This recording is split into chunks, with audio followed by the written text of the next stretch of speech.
pamamahiya ni Daniel Padilla ang dating nobya na si Catherine Bernardo.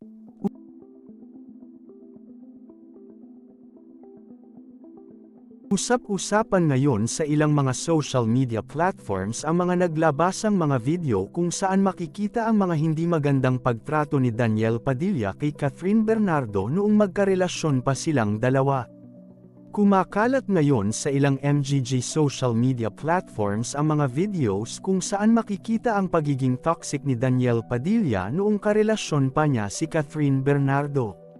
Nag-umpisang maglabasan ang mga videong ito nang tawagin ng mga fans ng aktor na si Daniel Padilla si Catherine Bernardo na malandi at pakawala dahil pinapalibutan na umano nito ang sarili kasama ang iba't ibang mga lalaki.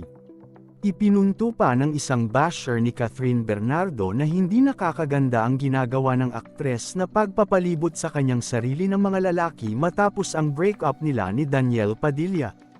Matatandaan na noong nakaraang March 26, 2024, ipinagdiriwang ni Catherine Bernardo ang kanyang ika-28 na kaarawan sa El Nido, Palawan sakay sa isang yate. Nakasama ni Catherine Bernardo sa nasabing okasyon ang kanyang malalapit na kaibigan sa loob at labas ng industriya ng showbiz. Dinaluhan ito ng ilang malalaking bituin sa industriya ng showbiz katulad na lamang nina Alden Richards, Maymay Entrata, Kakay Bautista, Jericho Rosales at iba pa. Iginagulat pa ng marami na naroon din sa birthday party ni Catherine Bernardo ang isa sa mga ABS-CBN bosses na si Carlo Katigbak. Naging masaya naman ang kanilang pagdiriwang at ibinahagi pa ito ni Catherine Bernardo sa kanyang Instagram account kung saan inilahad niya na ito ang pinakamasayang birthday celebration niya. Samantala hindi naman naiwasang may mga naglabasan na mga negatibong komento mula sa mga fans nila ni Daniel Padilla na hindi nagustuhan ang pag-iimbita ni Catherine Bernardo ng maraming kalalakihan sa kanyang party. Ayon sa kanila, tila naging malandi na umano ngayon si Catherine Bernardo magmula nang maghiwalay sila ni Daniel Padilla. Kaagad namang dumipensa ang mga solid fans ni Catherine Bernardo.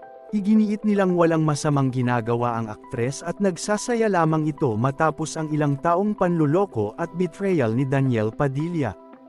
Kasunod nito, kumakalat naman ngayon sa ilang mga social media platforms ang mga nakaraang videos ni Catherine Bernardo at Daniel Padilla kung saan makikita ang di umano'y pagiging toxic boyfriend ni Daniel kay Catherine. Kabilang narito ang video na kuha mula sa ABS-CBN Ball noong 2017 kung saan tila inambehan ni Daniel Padilla si Catherine Bernardo ng suntok dahil tila nainis ang aktor sa suot ni Catherine Bernardo.